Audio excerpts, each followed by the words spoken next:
आज दिल्ली में संसद भवन में बजट सत्र की शुरुआत हो चुकी है और उत्तराखंड की भी अगर हम बात करें तो जल्द ही बजट सत्र की घोषणा होनी है। उससे पहले क्या तैयारियां हैं और उत्तराखंड के बजट की अगर हम बात करें तो उससे पहले विधानसभा में किस तरह की तब्दीली होनी है, क्या पेपरलेस होने जा रहा है विधानसभा, इसको लेकर हमारे साथ बातचीत के लिए मौजूद हैं उत्तराखंड विधानसभा की अध्यक्ष रितु खंडूरी जी।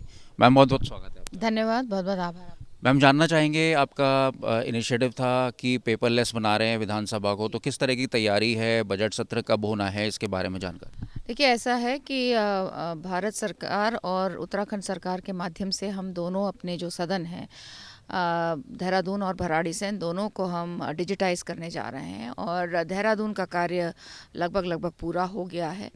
भराड़ीसैंण में अभी हम थोड़ा सा अभी काम बाकी है, क्योंकि वहाँ एक तो इको का बहुत बड़ा प्रॉब्लम है जो हम रुड़की आईआईटी के साथ उसको सॉर्ट आउट कर रहे हैं और उसमें थोड़ा समय लग रहा है। इसलिए मेरा सरकार से ये निवेदन रहेगा कि आप इस बार का जो सत्र है, हमारी तैयारी पूरी देहरादून में है, तो देहरादून में वो करवाएं। मैम, जो पेपरलेस की बात आ रही है कि पेपरलेस करने जा रहे हैं देहरादून विधानसभा को, पहले चरण में देहरादून विधानसभा हो जाए, तो क्या तैयारी है, किस तरह से ये चरणबद्ध तरीके से होगा। जी देखिए, इसमें पूरा एक प्रोसेस होता है। सबसे पहले तो हम लोगों ने पूरा जो इंफ्रास्ट्रक्चर होता है उसको ठीक ठाक करवाया, चाहे वो तारों का हो, पॉइंट्स हो, फिर हमारा जो हार्डवेयर आना था, टैब्स थे, उनको लगाना, कैसे फिक्सअप करना, उन चीज़ों को किया गया।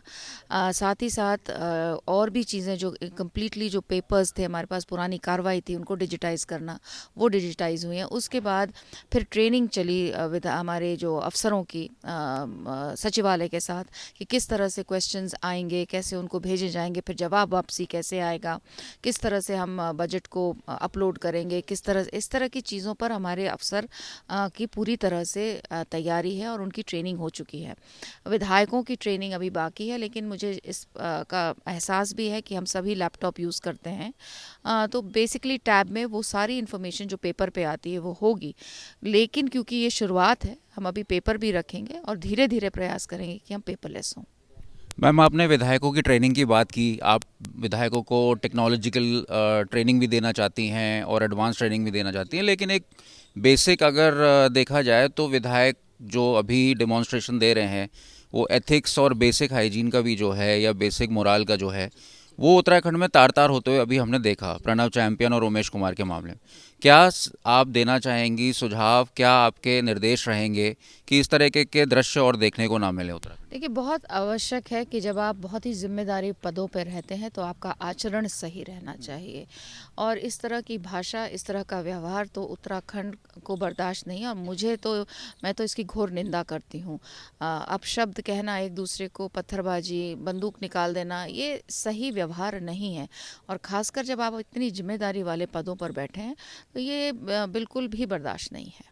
किस तरह की कार्रवाई आप देख रही हैं, क्योंकि अभी तो मामले दर्ज हुए हैं और केसेस चल रहे हैं, लेकिन बतौर विधानसभा स्पीकर आप इसको किस तरह से ऑब्जर्व कर रही हैं। देखिए, मैं अपनी तरफ से ऑब्जर्वेशन कर सकती हूँ, मुझे इन्फॉर्मेशन मिलती है, फिर उस पर हमें जो कार्रवाई करनी होती है हम उस पर करते हैं।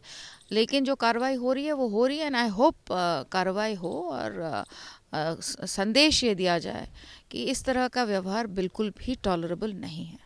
आखिरी सवाल आपसे लेंगे, जो विधानसभा सत्र अभी आने वाला है, इसके साथ ही आज बजट सत्र की भी शुरुआत हुई है। प्रधानमंत्री मोदी के साथ अभी आपने स्टेज भी शेयर किया था नेशनल गेम्स में।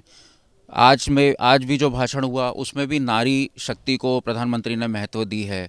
उत्तराखंड में यूसीसी के आने के बाद आपको क्या लगता है किस तरह से जो महिलाओं के हक हैं, महिलाओं की सुविधाएं हैं या महिलाओं की जो आम जीवन है वो बदल पाएगा। जी बिल्कुल, मैं बहुत खुश हूँ इस बात से कि इस तरह की चीज़ यूसीसी जो है वो लागू हुई है, और मैं अपने मुख्यमंत्री जी को बधाई देना चाहती हूँ कि एक छोटे से प्रदेश ने ये निर्णय लिया। इंडिपेंडेंस के बाद हम पहला प्रदेश हैं जो यूसीसी ला रहा है।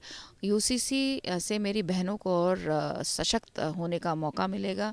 जो उनके ड्यूज़ हैं, जो उनके राइट्स हैं, वो उनको मिलेंगे। अब वो चाहे किसी जात की, किसी धर्म की हों, उनको सशक्त करने का, आगे बढ़ाने का जो निर्णय आदरणीय प्रधानमंत्री जी लेते रहते हैं, उस पर ये यूसीसी उसको उसी के कारण आज हम यूसीसी को देख रहे हैं, और मुझे खुशी है कि आज यूसीसी लागू है उत्तराखंड में।